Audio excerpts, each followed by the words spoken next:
사람은 누구나 자기 입장에서 생각하고 판단하고 행동하지요. 들리는 대로 듣는 게 아니고 듣고 싶은 대로 듣습니다. 보이는 걸 객관적으로 보는 게 아니고 내가 보고 싶은 대로 보는 겁니다. 라반과 그의 아들들의 행동을 요약하자면 이렇습니다. 야곱이 처음 아람에 왔을 때 라반은 적어도 목축에 있어서는 성공적인 사람이 아니었습니다. 넉넉하지를 못했죠. 그러나 얼마 안 가서 그는 큰 부자가 됩니다. 자기가 잘해서 그런 게 아니지요. 야곱이 하는 일에, 야곱이 맡은 일에 하나님이 복을 주셔서 그렇습니다. I will indeed bless you 라는 게 하나님이 맺으신 언약의 조건이기 때문입니다.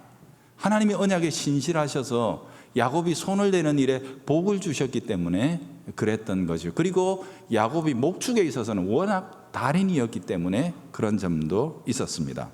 그러니 사실 라반이 부자가 된 것은 야곱 덕분이었던 거죠.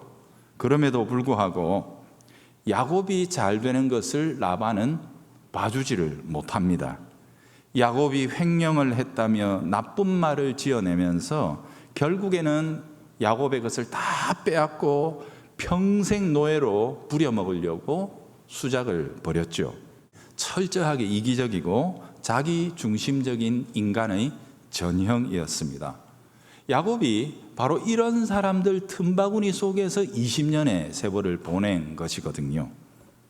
지난번에는 그 세월 동안에 하나님께서 어떻게 야곱에게 신실하게 행하셔서 복을 주셨는가, 이런 부분들을 조금 살펴보았습니다. 오늘은 그렇게 복을 받고 집으로 돌아가는 야곱의 뒷모습과 그리고 앞모습이라는 이 두 가지의 모티브를 가지고 은혜를 이어가려고 합니다. 야곱이 지금 집으로 돌아가는 모습을 보면 떠난 곳 바단 아람에서 보면 뒷모습이 보일 거고, 그죠? 향하는 곳 목적지 가나안 땅에서 보면 앞모습이 보이지 않습니까? 그 뒷모습과 앞모습이라는 주제어를 가지고 살펴보려고 하는데요.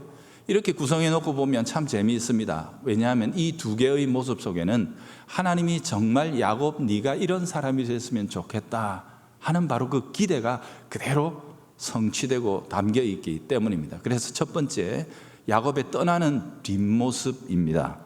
세상의 악에 대해서 승리하는 자로 떠나라. 이것이 하나님의 마음입니다. 라반과 헤어지는 과정을 여러분 생각해 보십시오.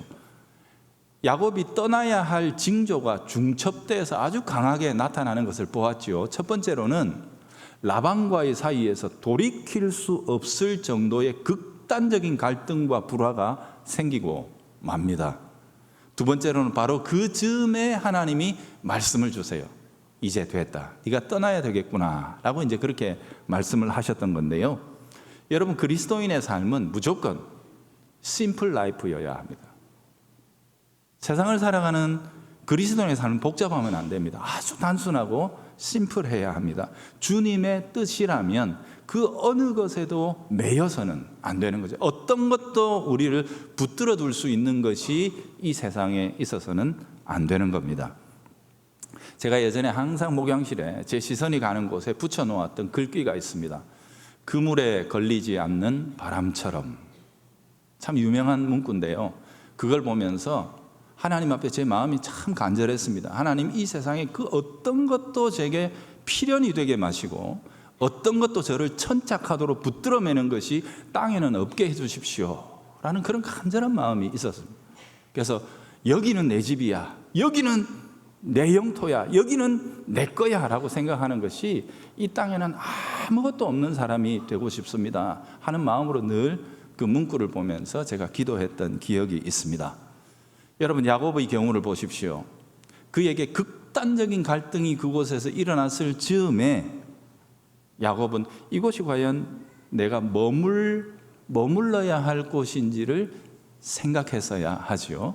어쩌면 그 갈등은 야곱에게 떠나라고 요구하시는 하나님의 사인이었는지도 모릅니다.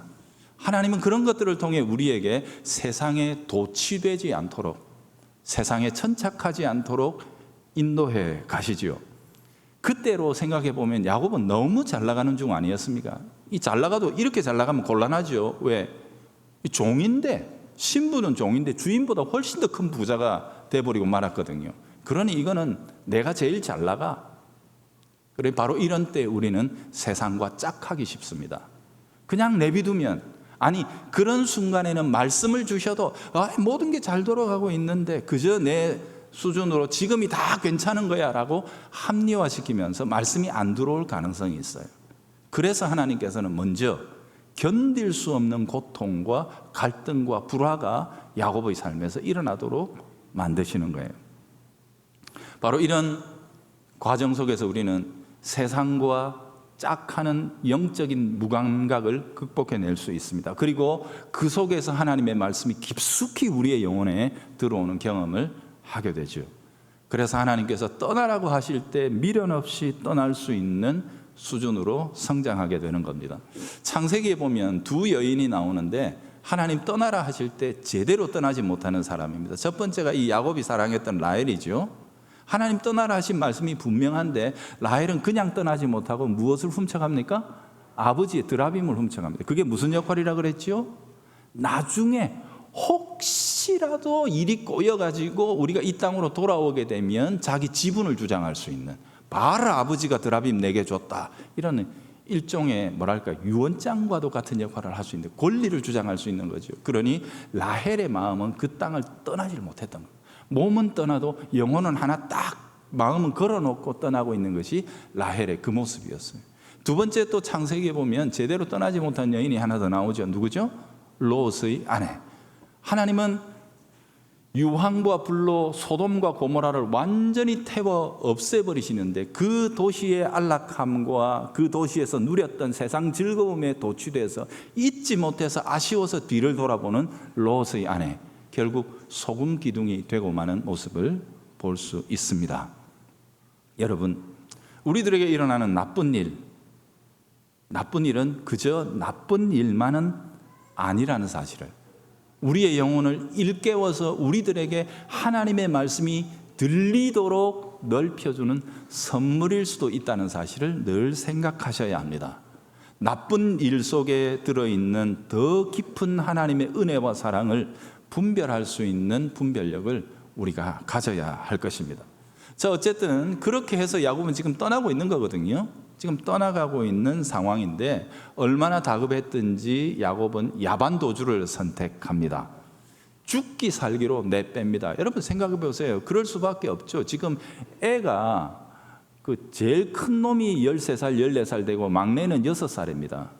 종들이 많이 있다고 해도 종들은 제 목숨이 달랑달랑하면 다 버리고 도망갈 거 아닙니까? 그죠? 그러니 야곱이 믿을 수 있는 그 기반이 없죠. 그러니 죽자 사자 도망간 거예요. 그게 야곱의 걸음이었거든요. 그러면 이런 때 하나님의 은혜는 이 도망가는 걸음이 잘 도망가게, 라반에게 걸리지 않게, 라반이 쫓아와도 만나지 않게 해주시는 게 은혜인 것 같은데 하나님은 그러지 않습니다. 라반과 꼭 만나게 만들어 버리십니다. 왜 그러시는가? 그렇게 나가면 안 된다는 거예요. 하나님은 그런 뒷모습을 세상에 보여줘서는 안 된다고 우리에게 말씀하시는 거예요. 하나님은 야곱이 도망자로 퇴장하기를 원치 않으셨습니다.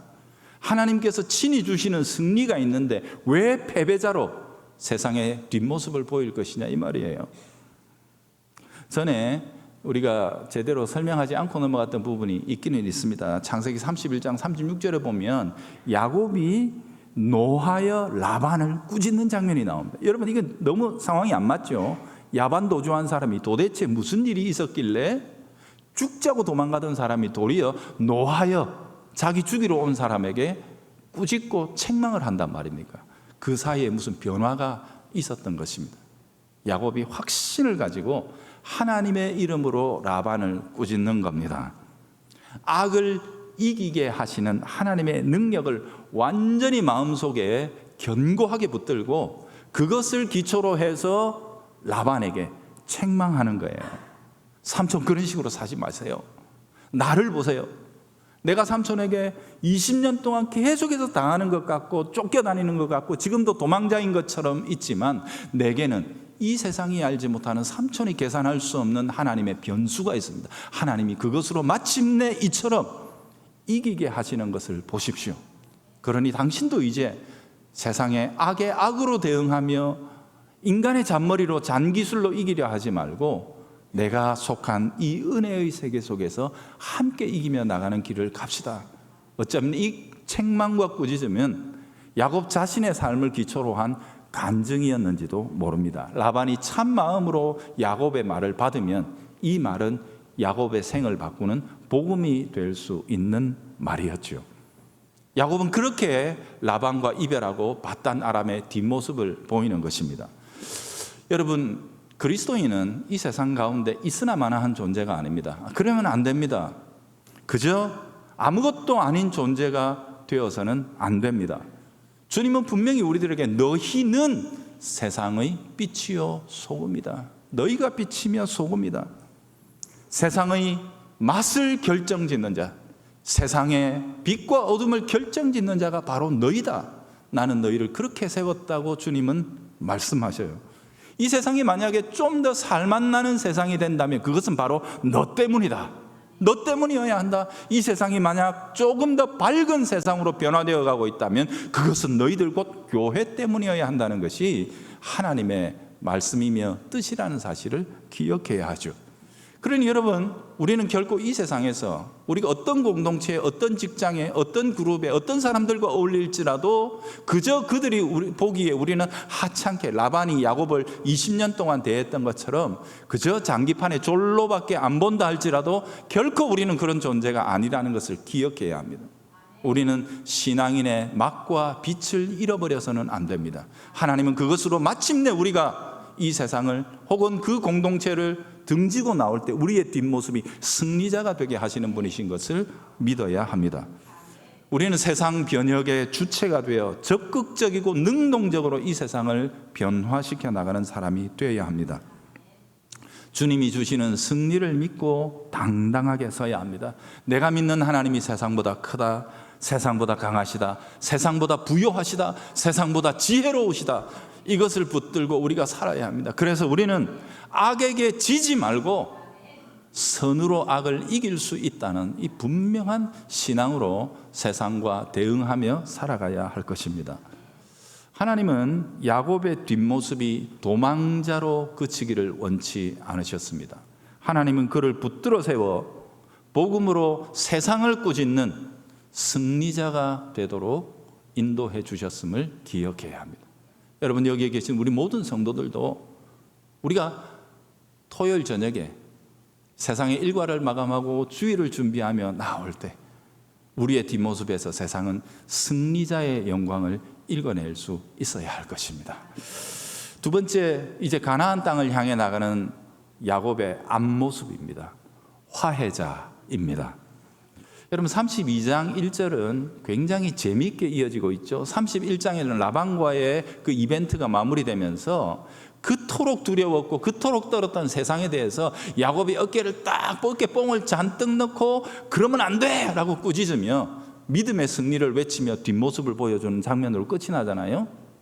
잔뜩 지금 영적으로 부풀어서 지금 향하고 있는데 32장 1절에서는 뭔가 더 거대한 이벤트가 하나 펼쳐집니다. 뭡니까? 그가 가는 앞길에 하나님이 영안을 여셔서 정말로 놀라운 장면을 보게 하시는 거예요.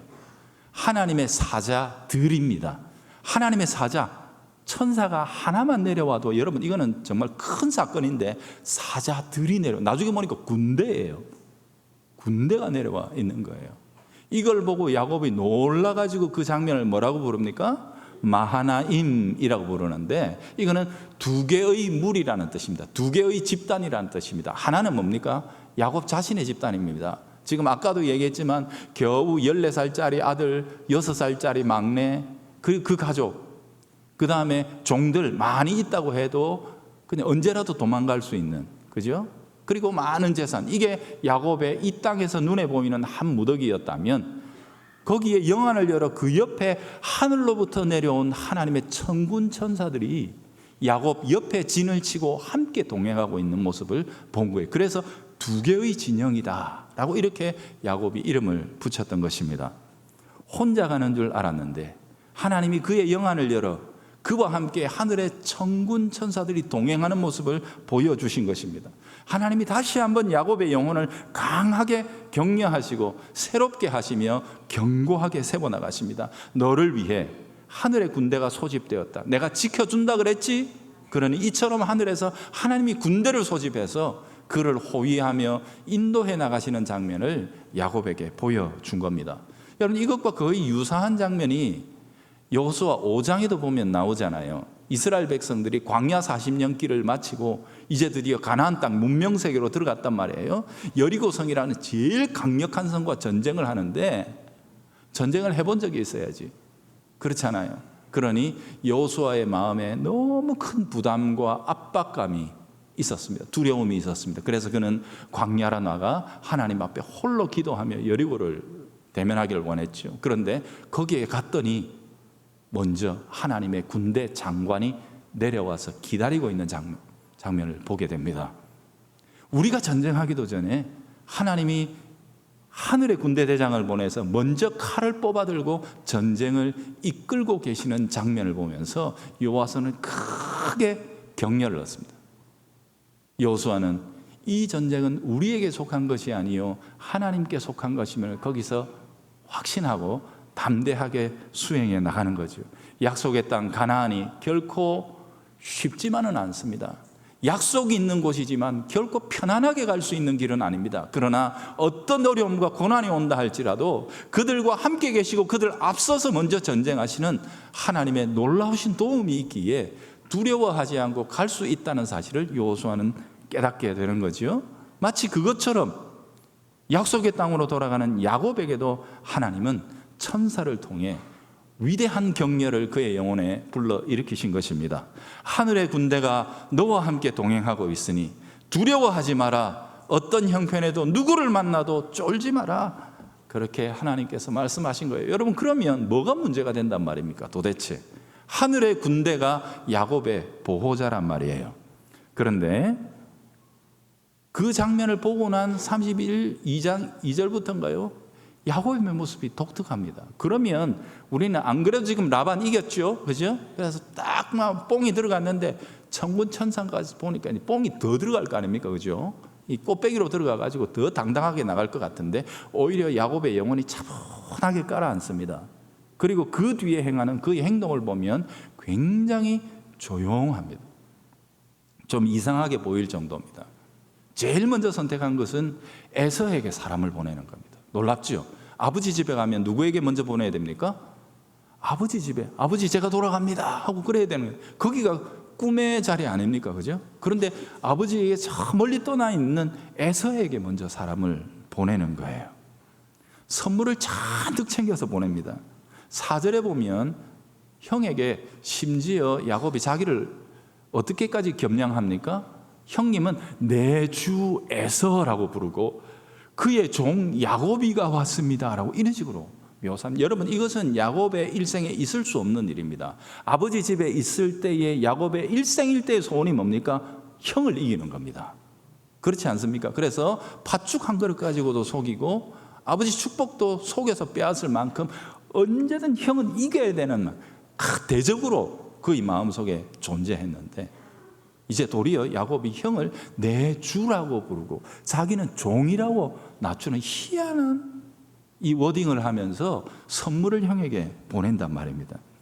아니, 하나님께서 지금 하늘의 군대를 동원해서 자기를 보호해 준다고 했는데 이게 무슨 가오 빠지게 이게 무슨 짓이냐, 이렇게 생각이 드십니까? 믿음이 없어 보이십니까? 그렇지 않습니다. 여러분, 이 장면은 야곱이라는 사람의 인생의 가치관이 근본적으로 변해버렸다는 사실을 우리들에게 보여줍니다.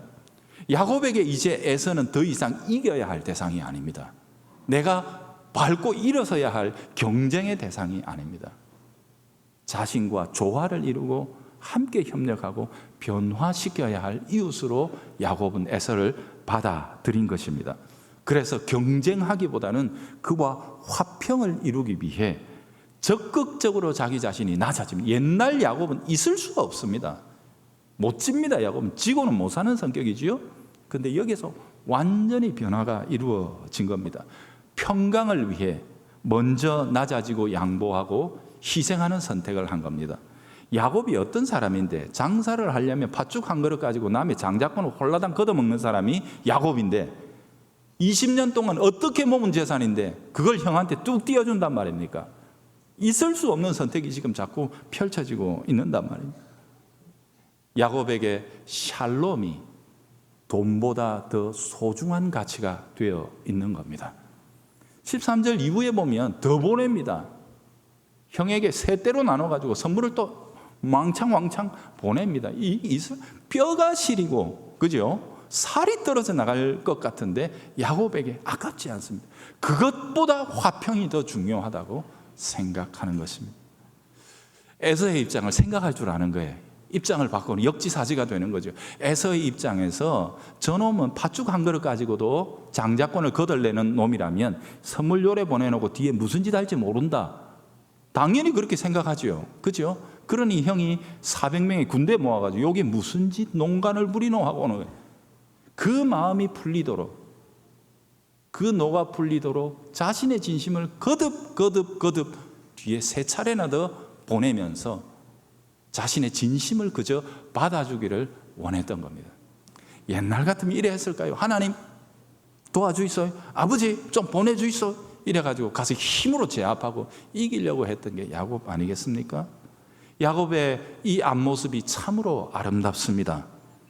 더 깊은 내용이 많이 숨어 있으니 여러분 개인적으로 묵상하면서 찾아보십시오. 오늘은 변화된 야곱의 인격, 이 부분을 제가 집중하는 겁니다.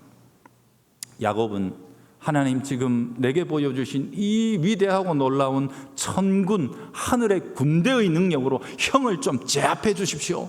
에서가 꼼짝 못하도록 한 번 더 해주십시오. 삼촌에게 그랬던 것처럼 형도 붙들어 주세요 라고 이렇게 기도하지 않습니다.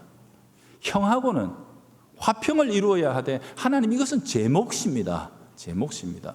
하나님의 기적이 필요한 게 아니고 저의 겸손이 필요한 것이고 제가 낮아짐이 필요한 것일 뿐입니다. 그러면서 자기의 것을 내어놓는 것입니다.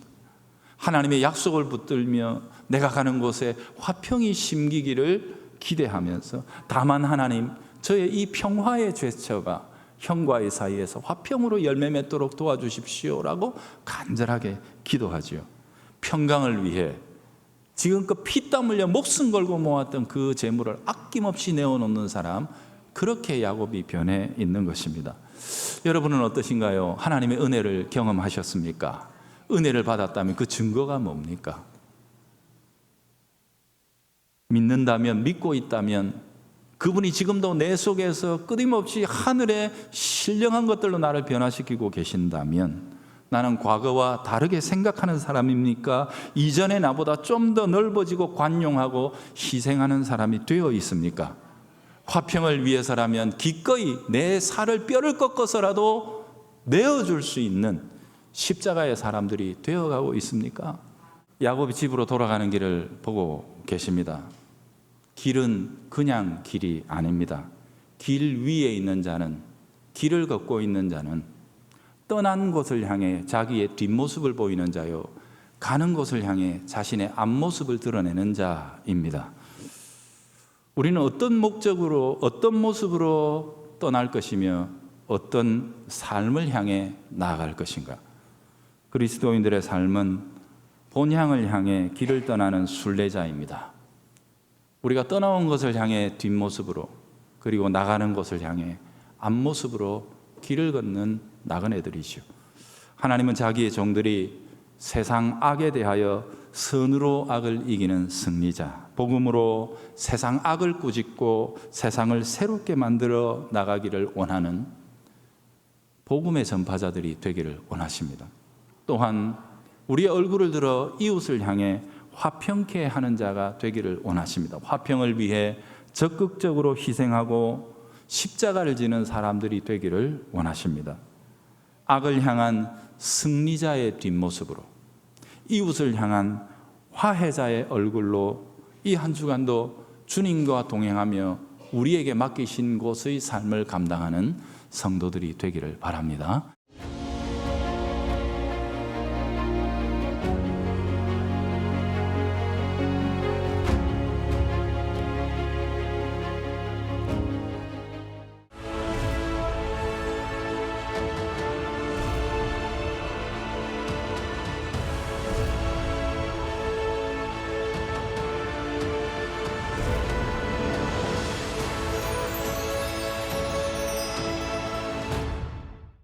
이 프로그램은 여러분의 미디어 선교 후원으로 제작되었습니다.